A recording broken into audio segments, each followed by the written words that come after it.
oleh kelompok 4. Pengertian penganggaran modal yaitu melukiskan suatu tindakan perencanaan atau pembelanjaan pengeluaran modal seperti untuk pembelian equipment baru untuk memperkenalkan produk baru dan untuk memodernisasi fasilitas pabrik.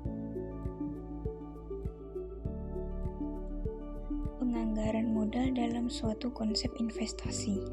Penganggaran modal melibatkan suatu pengikatan atau penanaman dana di masa sekarang dengan harapan memperoleh keuntungan yang dikehendaki di masa mendatang.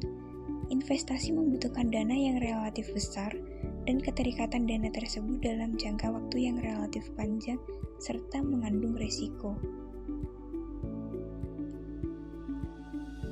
Jenis investasi terbagi menjadi 4, yaitu yang pertama investasi yang tidak menghasilkan laba atau non-profit investment, timbul karena adanya peraturan pemerintah atau syarat kontrak yang telah disetujui, contohnya pemasangan instalasi pembersih air limbah. Yang kedua, yakni investasi yang tidak dapat diukur labanya atau non-measurable profit investment. Tujuan investasi ini untuk menaikkan laba, tetapi laba yang diharapkan akan diperoleh perusahaan. Dengan adanya investasi ini sulit untuk dihitung secara teliti. Pedoman yang biasanya dipakai adalah persen tertentu dari hasil penjualan, persen tertentu dari laba bersih investasi yang sama yang dilakukan oleh perusahaan pesaing. Contoh investasi ini yaitu pengeluaran biaya promosi, biaya penelitian dan pengembangan, biaya program pelatihan dan pendidikan karyawan. Lalu yang ketiga, investasi dalam penggantian equipment atau replace investment. Informasi penting yang perlu dipertimbangkan dalam keputusan penggantian mesin adalah informasi akuntansi diferensial yang berupa aktiva diferensial dan biaya diferensial. Penggantian dapat dilakukan jika biaya diferensial yang berupa penghematan biaya yang diperoleh dari penggantian suatu mesin dan equipment berjumlah pantas bila dibandingkan dengan aktiva diferensial. Lalu yang terakhir merupakan investasi dalam perluasan usaha atau expansion investment, yakni pengeluaran untuk menambah kapasitas produk dan operasi menjadi besar dari sebelumnya.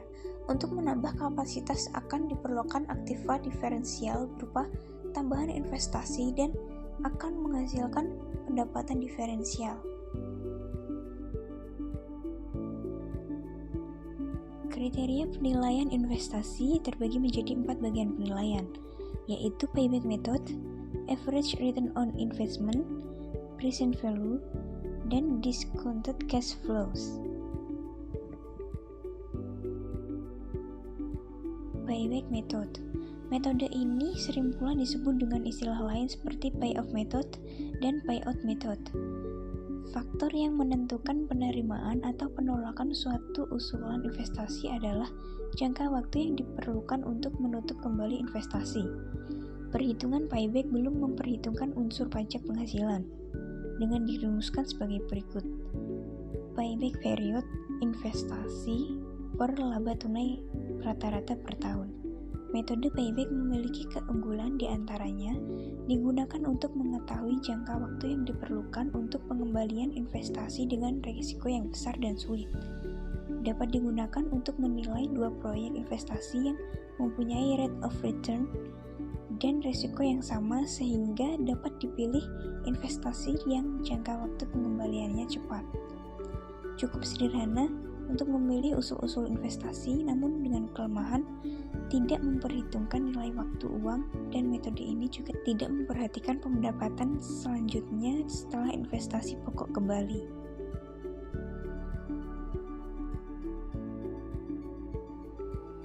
Average return on investment.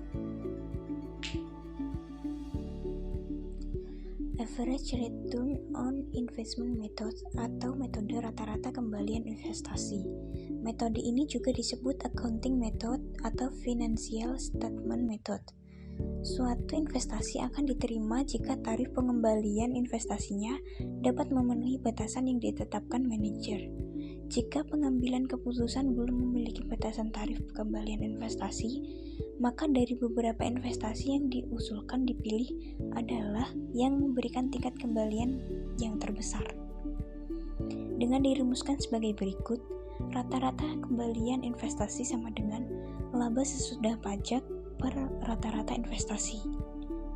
Metode rata-rata kembalian investasi memiliki keunggulan, di antaranya metode ini telah memperhitungkan aliran kas selama umur proyek investasi, dengan kelemahan metode rata-rata kembalian investasi berupa tidak adanya perhitungan nilai waktu uang, dipengaruhi oleh penggunaan metode depresiasi, dan metode tidak dapat ditetapkan jika investasi dilakukan dalam beberapa tahap.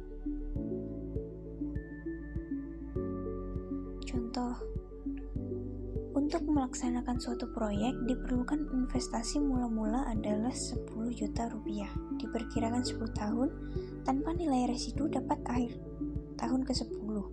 Diperkirakan setiap tahun akan dapat diperoleh kas masuk atau cash inflows rata-rata sebesar 4 juta rupiah, sedangkan kas keluar atau cash outflows termasuk pajak rata-rata sebesar 2.500.000 rupiah.